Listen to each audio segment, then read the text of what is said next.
እየመራ በሱ አስተዳደር አመራር ስር የሚወድቁና የሚንበረከኩ በዲያብሎስ የሚሰግዱ ታሪካቸውን በሱ መንፈስ በኩል በዚህ በክፉ መንፈስ በኩል የሚቀይሱ ለክፉ መንፈስ እጅ ሰጠው ሰውነታቸውን የሚያስገዙ ታላላቅ ሰዎች የምንላቸው ለኛ ብርቱ የምንላቸው ክብራቸው የላቀ የምንላቸው ሁሉ በዚህ በክፉ መናፍስት እጅ ውስጥ ገብተዋል እኮ።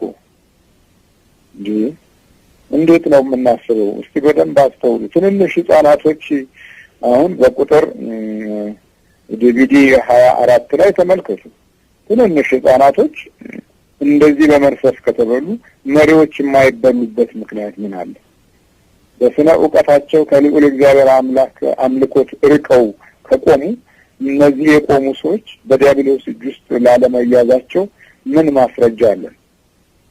እና እነሱ የተያዙበትና እነሱ የሚያስተምሩት እነሱ የሚቆሙበት የቴሌቪዥን መስኮት እነሱ የሚናገሩበት ድምፅ ለሌሎች ህይወት ልክፍት ሆነው ትውልዳችንን 100% ከመንፈሳዊ ስነ ምግባር ውጪ አድርጎ ህሊናውንና አስተሳሰቡን በድን ሽባ አድርጎ የነፈዘና ሞቱን የሚጠብቅ ዜጋ ማፍራት የተቻለበት ጊዜ ላይ መድረሳችንን የምናስተውልበት ምን የሳይኮሎጂ መንገድ አለ? ሊሆነዋል ግን ሂደቱ ይህን መስሏል። ዲያብሎስ የራሱን ፋንታ አግኝቷል። ጳውሎስ በዲያብሎስ ፋንታ አትስጡት።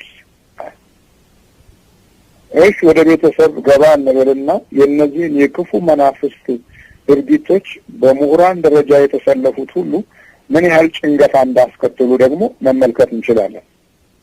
ልጅህ ወደ ትምህርት ሙያ እንዴት ትፈልጋለህ? መልካም። አዎ ወደ ትምህርት ቤት ሄዷል። በዛ ትምህርት ቤት ብዙ አይነት ሰዎች አሉ። ሰዶማውያን አሉ፣ የሰዶማውያን ልጆች አሉ፣ የሌዝቢያውያን ልጆች አሉ። በተጨማሪ ይሄ አካሄድ ትልቅ ድጋፍ እየተሰጠው ነው ያለው። ትምህርት ቤቱ መንፈሳዊ የስነ ምግባር ሞላር ትምህርት የለውም። ስለዚህ በዛ ትምህርት ቤት ደግሞ የተለያዩ ችግሮች አሉ። የጭንቀት መንፈሶች አሉ። ስለ ዕውቀቱ አልገባ ሲለው በአይነ ጥላ ፈዞና ደንግዞ በልክፍት መንፈስ ህይወቱን ናውዞ ያለ ልጅ ደግሞ ትምህርቱ አልገባ ይላል፣ ይጨነቃል። በሚጨነቅበት ጊዜ የማረጋጊያ ታብሌት ይሰጠዋል። እነዛ ታብሌቶች ልቦናውን ያወፍሩታል፣ ያደነዝዙታል። ውስጣዊ ሰውነቱ እያለቀ ውጫዊ ሰውነቱ እየገዘፈ ይመጣል፣ ይነፍዛል። መናገር እንኳን ሲያቅተው ድረስ ጅልና ደደር ይሆናል። እንግዲህ ምንድነው ሲባል 3 አይነት አስተዋጽኦዎች አሉ። አንደኛ ትምህርቱ አስጨናቂ መሆኑ፣ ሁለተኛ የልክፍት መንፈስ በህይወቱ ውስጥ እየዳበረ መምጣቱ፣ ሶስተኛ የእግዚአብሔር አምላክን ኃይል የሚያውቅበት ዕውቀት አለመኖሩ፣ ከዛም በላይ ደግሞ የሚወስደው መድኃኒት በውስጡ ያለው መንፈስ ለክፉ ድርጊቱ የሚያነቃቃና የሚያበረታታ የሰውየውን ህሊና ልቦና የሚያደነዝዝና የሚያፈዝ ልጅ ሆነ ማለት ነው። አየህ እንዴት ዲያብሎስ ፋንታ እንዳገኘ ታዲያ። መድኃኒቱ በራሱ አፍዛዥና አደንዛዥ እንዲሆን ተደርጎ ከኢንዱስትሪው ምርት ውስጥ ሊወጣ የሚችል ጉዳይ ነው። በዛም ውስጥ የዚህ ክፉ መንፈስ አመራር በተደበቀ ምስጢራዊ ሴራ በኩል ኃይል አግኝቷል። ስለዚህ ሁልጊዜ የመድኃኒት ጥገኛ እንድትሆን የማድረግ ችሎታቸውም የዛኑ ያህል ከስነ ዕውቀት ጥበባቸው ጋር በመናፍስቱ ዳብረዋል። ስለዚህ አንተን ለመጉዳት ሲፈልጉ መድኃኒቱን ማቆም ነው። የዚህ ጊዜ ሽባ ትሆናለህ፣ የዚህ ጊዜ ትደነዝዛለህ፣ የዚህ ጊዜ አእምሮህ ናላፍ ይዞራል፣ የዚህ ጊዜ ከጥቅም ውጭ የሆነ የህይወት አኗኗር ጭንቀት ወጥመድ ውስጥ ትገባለህ፣ እድሜህ ይቋረጣል፣ ነፍስ ከስጋህ ትለያለች። ተመልከት እንዴት ዘመኑን በክፉ አካሄድ መቆጣጠር እንዴት እንደቻሉ የምንረዳበት ህይወት ነው። ለዚህ ነው ዘመኑ ክፉ ነውና ቀጥ ብላችሁ አትሄዱም ያለው።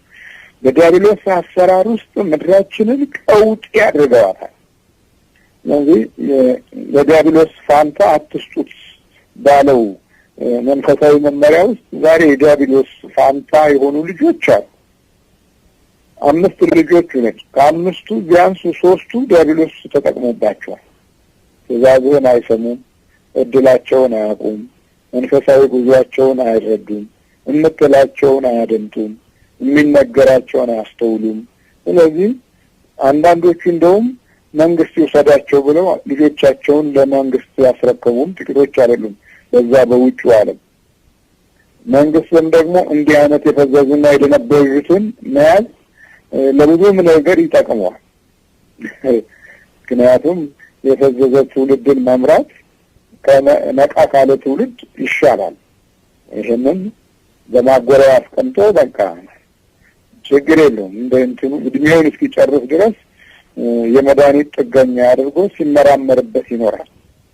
እና በውጭው ዓለም ያለው የስነ ዕውቀት ኪሳራ ወደ ዲያብሎስ መንገድ ሄዶ ብዙ ፋንታዎችን አግኝቷል። የዲያብሎስ ፋንታ አትስጡት፣ ቀኖቹ ክፉ ናቸውና ዘመኑን ዋጁ። የቀኖቹ ክፋት ያንተን አኗኗርና ታሪክ ፈትኗል፣ የእውቀት መንገድህንም አዛብቷል። ስለዚህ እኖራለሁ ያልከባቸው ዓመታቶች የለቅሶና የዋይታ የመፍዘዝና የመደንገዝ የመጨነቅና በሕይወትህ ውስጥ ሁሌ ጎደሎዎችን እያየህ የምትናደድበትና የምትቃጠልበት ዘመን እንዲሆን ያድርገውታል። እነዚህ አምልኮት የሌላቸው ፈሪሃ እግዚአብሔርን ያጡ በስነ ዕውቀት ለአንተ ትልልቆች መስለው የሚታዩ ሁሉ ጀርባቸው በዚህ በክፉ መንፈስ ምስጢራዊ ሴራ ውስጥ ያለፉ ናቸው። አኗኗርን ይህን በሆነ መንገድ ውስጥ እንዲህ በሆነ መንገድ ውስጥ ለዲያብሎስ ፋንታ እንድትሆን ትግል ያደርጋሉ እና ዛሬ ወልዶ ማሳደግ፣ ወልዶ መምራት፣ ወልዶ ማስተማር፣ ወልዶ ለቁም ነገር ማብቃት የሚለው ነገር ህልምና ተረት ሊሆን እንደሚችል መገንዘብ ይኖርብናል። ምክንያቱም የዲያብሎስ ፋንታ እየጨመረ ስለመጣ ነው። በመንፈሳዊ ጎዳና ውስጥም ስታይ ሰርገው በማስገባት መንፈሳዊ የሆኑ መንገዶችን አጨላልመው በራሳቸው የቴዎሎጂ ዘይቤ ውስጥ አስገብተውት ዛሬ መከራውን እያየ የሚዳክረው ትውልድ የቤተ ክርስቲያንን መንፈሳዊ ጉዞ አንድ እርምጃ እንዳትቀጥል አድርጓታል። የትም ቦታ ስትሄድ የዲያብሎስን ፋንታ ታገኛለህ። በእግዚአብሔር ቤት ስትመጣ ጭልምልም ያሉ ተስፋ የሚያስቆርጡ ሂደቶችን ታገኛለህ። ውስጣቸው ተሟጦ መንፈሳዊ ጉዟቸው ደንስቶ ከዓለም ጋር ህብረት ፈጥረው አብረው የሚያጨበጭቡ የቲያትሩን ዓለም የሚደግፉ የሆረርን እና የቫምፓየርን ፊልም አብረው ቲፎዞ የሚሆኑ ኃይላቶችን ታገኛለህ። እነዚህም በዚህ በዲያብሎስ ፋንታ ውስጥ ተይዘው ወደ ቤተ እግዚአብሔር የገቡ ናቸው። በዚህ አይነት ልቦና ውስጥ ሰላምን፣ ሞገስን፣ ጸጋን፣ ፍቅርን እግዚአብሔር አምላክ ቤት ላይ እንተክላለን ብለን መገመት ደግሞ በጣም ሞኝነት ነው እና ሰርጎ በማስገባት የቤተ ክርስቲያን ጉዞንም በማጥፋት ደረጃ ላይ የተሰማሩ በጣም ብዙ ናቸው። የዲያብሎስ ፋንታ ግን ምን ይላል ቅዱስ ቃሉ? ለዲያብሎስ ፋንታ አትስጡት። በእያንዳንዳችን ልቦናችንም ውስጥ የራሱ የሆነ ፋንታ አለ። ጠዋት ወደ እግዚአብሔር ቤት ሄደን ከሰዓት በኋላ ያሉን መንገዶች ደግሞ ፍጹም እግዚአብሔርን በማናስታውስበት ተክለ ቁመና ውስጥ ስንባክን እንውላለን። ተመስገን አምላኬ ብለን እንኳን የምስጋና ጊዜ ነፍገን ስራችንን፣ ገንዘባችንን እንዳመለክን፣ እንጀራችንን እንዳመለክን፣ ቤታችንን፣ ኑሯችንን እንዳመለክን፣ ካርዳችንን እንዳመለክን እንኖራለን። ይሄ የውጭ ዓለም የዲያብሎስ ፋንታ በመስጠት ደረጃ የተሰረፈው ህዝብ ጥቂት አይደለም። በዲያብሎስ ፋንታ አትስጡት፣ ቀኖቹ ክፉዎች ናቸውና ዘመኑን ዋጁ ይለናል። እና ዙሪያውን የምናይበት ጊዜ ቢኖር አሁን ነው። በስነ ዕውቀት መንገድ ውስጥ የሄድንባቸው ባህሪያቶችንም በማቴዎስ ወንጌል ምዕራፍ 10 ቁጥር 5 ላይ እንዲህ በማለት ይነግረናል። በአሕዛብ መንገድ አትሂዱ በማለት የሐዋርያትን በሚጠራበት ጊዜ የክርስቲያናዊት መንገድ በሚጀምርበት መስመር ላይ በአሕዛብ መንገድ አትሂዱ ይለናል። የአሕዛብ መንገድ እንግዲህ ብዙ መንፈሳዊ ጉዳቶችን ሊያስከትል እንደሚችል መረጃው አሁን ቀላል ነው። በያላችሁበት አገር ውስጥ ያሉት የአሕዛብ መንገዶች የሰይጣንን የዲያብሎስን አሰራር ስር ሰዶ ትውልድን አንቆ እንዲያጠፋ በር እየከፈተ እንዳለ እናያለን። የአሕዛብ መንገድ ብዙ ነው። አሕዛቦች ስለሚጨነቁ የሚጽናኑት በዘፈን ነው። ዘፈን ይወዳሉ። ዘፈኖቻቸውም ዝሙትን የሚያበረታቱ ናቸው። ሴሰኝነትን የሚያበረታቱ ናቸው። ሶዶማዊነትን የሚያበረታቱ ናቸው። በዚህ መንገድ ውስጥ እንድንሄድ ይጋብዙናል። መጽሐፉ ግን የሚነግረን በአሕዛብ መንገድ አትሂዱ ይለንና አንደኛው ጴጥሮስ ምዕራፍ 2 ቁጥር 12 ላይ ደግሞ ከአሕዛብ መካከል ኑሯችሁ መልካም ይሁን ይላል። ይሄ ነው እንግዲህ በአሕዛብ መካከል ኑሯችን መልካም ከሆነ የመንፈስ ቅዱስ ስራ የተገለጠባቸው ወገኖች ስለምንሆን በዲያብሎስ ፋንታ የተሰጡትን ህዝቦች ወደ መንፈሳዊ ታሪክ ለመለወጥ ወደ በረከት አንዳቸው ለመመለስ ከጭንቀትና ከውጥረት ማዳን እንችላለን። አሁን ብዙዎቻችሁ ከነጮቹ ጋር ስለምትውሉ ነጮቹን እንኳን እንዴት ወደ አምልኮት ለመለወጥ የምታደርጉትን ጥረት ይሰማኛል። ጭንቀታቸውን ታያላችሁ። በየቀኑ የሚወጡትን ታብሌት ታያላችሁ። በየቀኑ እንዴት ደንዝዘው ፈዘው እንደሚመጡ ታያላችሁ። በኢንዱስትሪው ላይ ብቻ ተሰልፈው የዕለት ኢኮኖሚ የሚኖሩትን ታያላችሁ። አለ ነፍስ አለ፣ ህይወት አለ፣ የእግዚአብሔር ጸጋ አለ እያላችሁ እየነገሯችኋቸው እንኳን እንዴት ደግሞ በጥርጣሬ እንደሚመለከቷችሁ ሁኔታው ይታወቃል። አንዳንዶቹ ተቀበለዋችሁ የሞከሩ ነጮች አሉ። እዛም ሰላምን መረጋጋትን ያገኛሉ። ያልተቀበሏችሁም ደግሞ ወደ እነሱ ለመሳብ የሚያደርጉት ጥረት እንዴት ኃይለኛ ውጊያ እንዳለባችሁም እንገነዘባለን። እና በአሕዛብ መካከል ኑሯችሁ መልካም ይሁን የሚለውን መንፈሳዊ ሕይወት መመሪያ ሁላችንም ልንይዘው የሚገባ እውነት ነው። ስለዚህ በአሕዛብ መካከል የወደቅን የተናቅን የተጣልን እንዳንሆን መንፈሳዊ ሞራላችንን መጠበቅ አለብን። ከነሱ እግር በታች የሚያስጥለን አንዱ የታማኝነት መንፈስና ጸጋ ስናጣ ነው። ስንሰርቅ፣ ስናታልል፣ ስንዋሽ፣ ስንጣላ፣ በገዘር በጎሳ ስንባላ፣ ስንናከስ እነሱ በልቦናቸው ውስጥ ካለው መንፈስ ጋር ይፈነድቃሉ። ለምን? በዲያብሎስ ፋንታ ሰጥተውናል። አያችሁ፣ የአውሬው መንፈስ በዘርና በጎሳ ላይ እንዴት እንደሚነሳ ራዕይ ምዕራፍ 13 ላይ በደንብ ይነግረናል።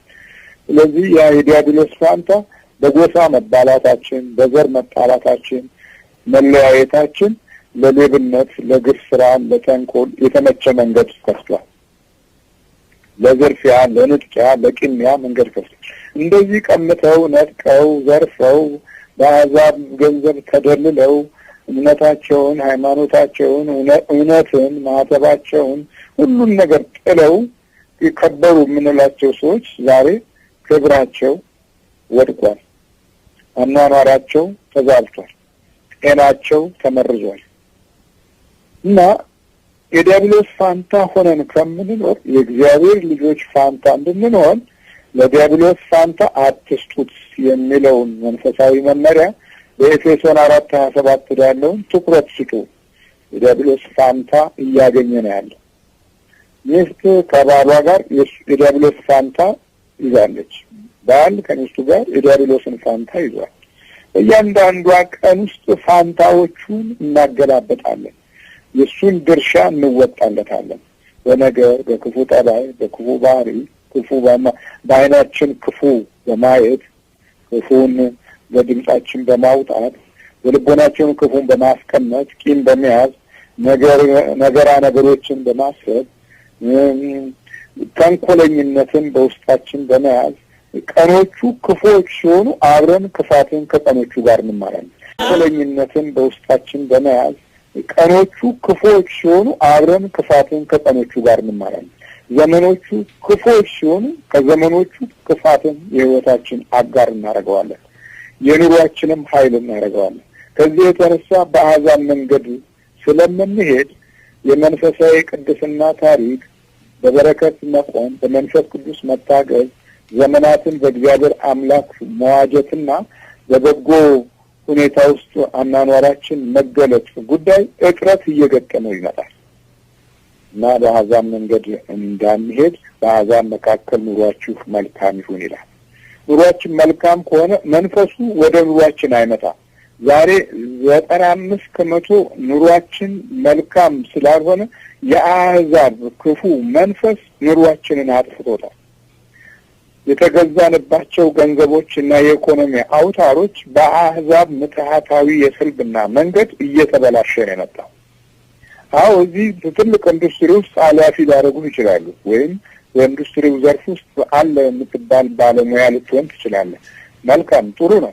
የእነሱም አለኝታ ነው። በሕይወታቸው ላለው ኢኮኖሚ ድጋፍ ሀገራቸው ውስጥ ላለው እድገት አስተዋጽኦ እያደረግክ ነው። ግን ገንዘባቸውን ሲሰጡህ በአይነህ ትቀበለዋለህ። በኪስህ ስታደርገው ግን ነገ አታገኘውም። ተመልሶ እዛው በምትሃታዊ የሆነ የአሰራር ችሎታቸው ገንዘቡ ተመልሶ እዛው ዱር ውስጥ ይገባል። አየህ፣ አሁን በመናፍስት የቅኝ አገዛዝ ስልት ውስጥ ያሉት እነዚህ ነጮቹ ከዲያብሎስ ጋር ካላቸው ህብረት ጋር አንተን በጥሬው ዓለም የቲዮሪውን ንድፈ ሀሳብና የዲሞክራሲውን ገጽታ ያሳዩሃል። እዛም በላይ ደግሞ የተንከባከቡና እድገት እንድታገኝ የሚመኙልህ አስመስለው ይነግሩሃል። ሆኖም ግን ከበስተጀርባው በዚህ በመናፍስቱ ልክፍት ውስጥ እድል ያላቸው ስለሆነ ፋንታቸው ዲያብሎስ ስለሆነ ያንተን የኢኮኖሚ በረከት በዲያብሎስ አሰራር ወስደው አንተን ሁሉ ጊዜ የኢኮኖሚ ባሪያ አድርገው ይገዙሃል። አየነ ዲያብሎስ ፋንታ አትስጡ ታላ እዚህ ጋር ቀኖቹ ክፉዎች ናቸውና ዘመኑን ዋጁ አለ። በአሕዛብ መንገድ አትሂዱ፣ በአሕዛብ መካከል ኑሯችሁ መልካም ይሁን። ይህን መልካምነት በአምልኮት ውስጥ ነው የምናገኘው። በጣም ላንዘነጋው የማይገባን ትልቁ ነገር በእያንዳንዷ ጊዜና ሰዓት እግዚአብሔርን አመልከን የበረከት መንገድ ላይ ቆመን ሀብታቸውንና ገንዘባቸውን በመንፈስ ቅዱስ ኃይል መያዝ ነው የሚያስፈልገን። የምናገኛትን ላባችንን ገንዘባችንን መልሰው እንዳይወስዱት ሰልበውን ባዶ እንዳያደርጉን ሁሉ ጊዜ የባርነት ቀንበር ላይ እንድንኖር እንዳያደርጉን በተቻለ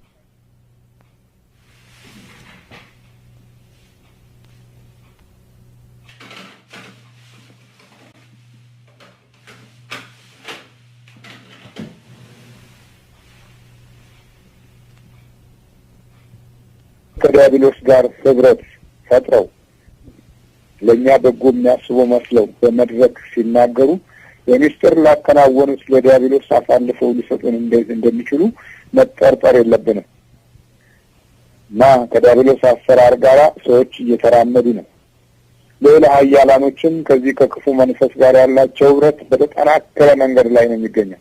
ለምን ወዳልሆነ አካሄድ እየሄዱ መሆናቸውን የምትመለከቱት ደግሞ የሚፈጥሯቸውና የሚሰሯቸው ድርጊቶች ዲያብሎስን አጋዥ በመሆን ጥንት የነበረውን የጥፋት ኃይል፣ የሰዶማዊነትን መንፈስ፣ የተንኮለኝነትን፣ የሴረኝነትን መንፈስ በጠቅላላው ወደ ሰው ልጅ ላይ ለመስደድ ያላቸው ዝግጅት ገሃድ እየወጣ መምጣቱንም መገንዘብ ግዴታችን።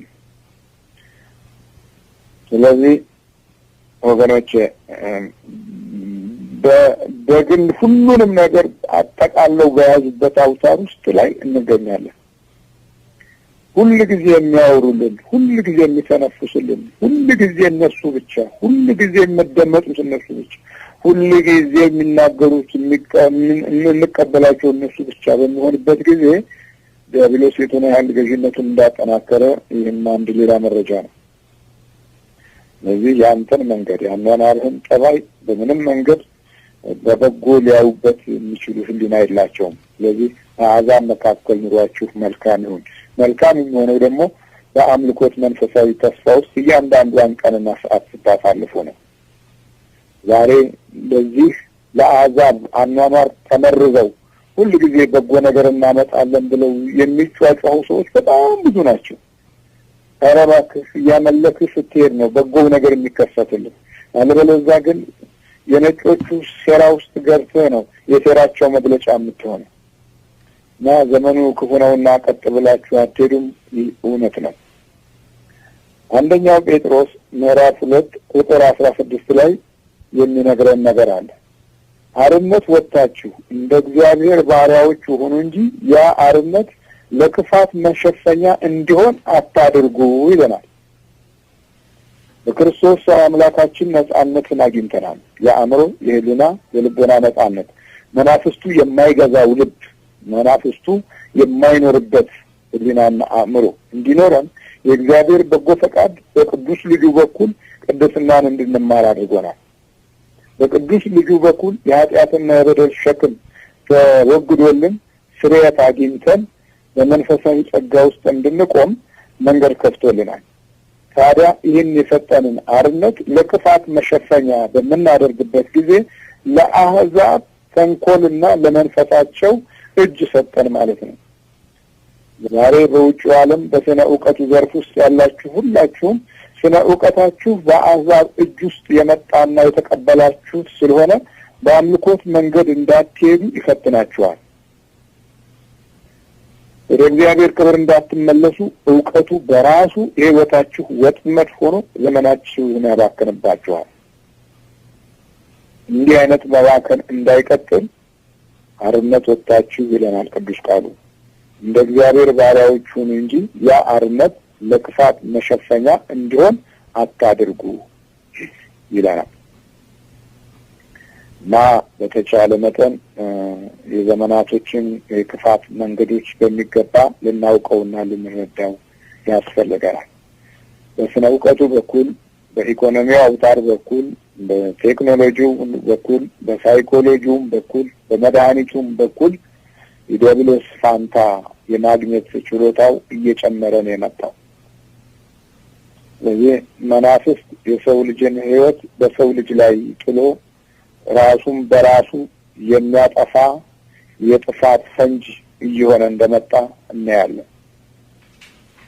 እና ዘመናቶቹ እጅግ በጣም ክፉ መሆናቸውን በክፉ ትውልድ ላይ ሊጥሉን እየፈጠኑ እየመጡ እንዳለ ልንገነዘብ ይገባል። ስለዚህ ስለ ክፉ ዘመን ልንጸልይ፣ እግዚአብሔር አምላክ እንድንማጸን፣ እንዲሁም ደግሞ ስለ ዘመኑ ክፋት ልንቀደስ ልንባረክ ያስፈልጋል። ከዚህ ዘመን አንተ ለይተኸን አቁመን በሃይማኖታችንም አጽናን፣ የያዝነውን የነካነውንም ባርክ፣ በአሕዛብ መካከል ኃይላችን የተገለጠ አድርግልን፣ መንፈሳዊ ክብራችንን መልስ ብለን ልንማጸንና ልንጸልይ ይገባል። የዘመኑ መቅፋት የትውልዳችንን አካሄድ መራራ አድርጎታል። ከዛም በላይ ደግሞ ኢትዮጵያዊነት በየትኛውም ቦታና ስፍራ ላይ ውርደት እንዳይሆን መጸለይ ያለበት።